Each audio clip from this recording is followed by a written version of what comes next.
So I'm going to make this graph pretty big so that I can get it all in here. All right. Okay, so this is a heating curve for water. And this portion right here is where you've got your ice or your solid, okay? And then here is the liquid water. And then here is the water vapor or the gas. Okay, now, when you are, let's put this in a different color. When you are proceeding from a solid to a liquid, you're obviously melting it. So that means I'm going in this direction here. You're going to notice that this is a phase change, okay?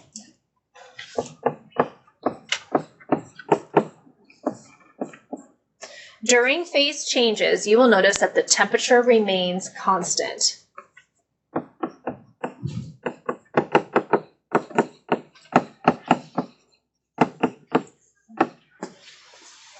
Okay, and during phase changes, kinetic energy is being converted into potential energy. So that means the heat that is being absorbed to convert it from a solid to a liquid is now going to be stored in the liquid, okay?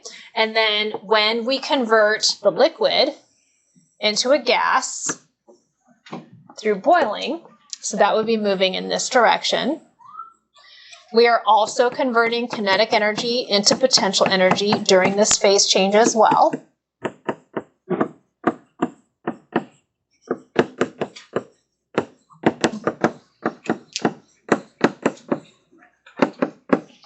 Okay, so it looks something like this. And then during these two phase change regions, you will notice along the x-axis, they're showing you that the heat of fusion is in play during this phase change, right? You're absorbing it when you're converting the solid to liquid. And then over here, the heat of vaporization is relevant when we are converting the liquid into a gas. And then they would be released if we were going in the opposite direction, okay? And then the regions where the temperature is simply increasing would be where we have solid, liquid, and gas. So during these regions, this is where the kinetic energy is increasing. So here, the kinetic energy increases, as it does here. And it will also do that right here.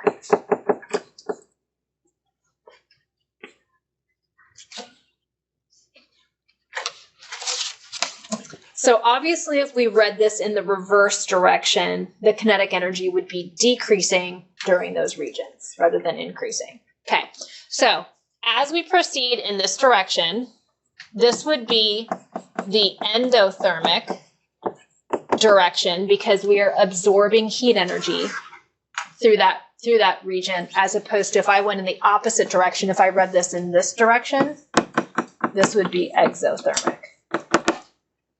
Okay, and then let's turn the page when you're ready. Almost done.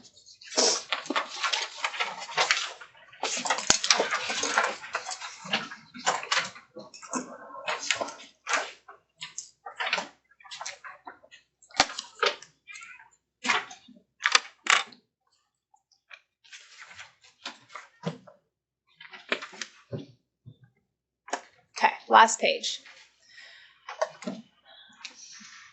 I'm going to talk about chemical reactivity a lot later. Reactivity, but for now, has to do with whether something reacts or whatever the rate is at which it reacts. It might be a fast reaction rate, it might be a slower one. Both of them are temperature dependent. And then reaction rates, like how quickly the reaction happens, depends on things like what's the concentration of reactants that I have.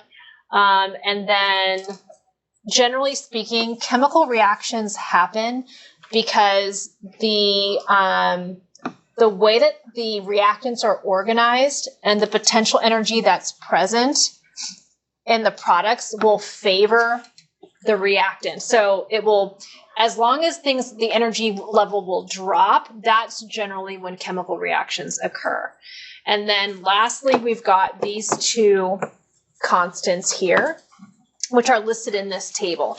So this table is just a list of different properties of methane, ammonia, water, magnesium. Their melting point, boiling point, heat of fusion, vaporization, combustion, formation. So these are reference values. Notice that they give you these units. These are fraction units that I could use to convert from like grams to joules, just so you know. Sometimes you will see them written as kilojoules per gram, and that just means that you're using the 10 to the third. Something that I should mention here is that heat of formation is released when something is formed from its elements. So if I take like potassium and I combine it with chlorine to make potassium chloride, these here are elements that combine to make something. So this would be an example of when the heat of formation would be released. Okay, so you would have to have elemental form on the reactant side. Heat of combustion is when something combusts with oxygen. So this would be like methane reacts with oxygen to form carbon dioxide and water. This is an example of a combustion reaction. Okay, and this has to just be a hydrocarbon, which you guys probably talked about in biology. Okay. All right, that's the end of section 2.1. I will unlock the homework for you, and then you guys are on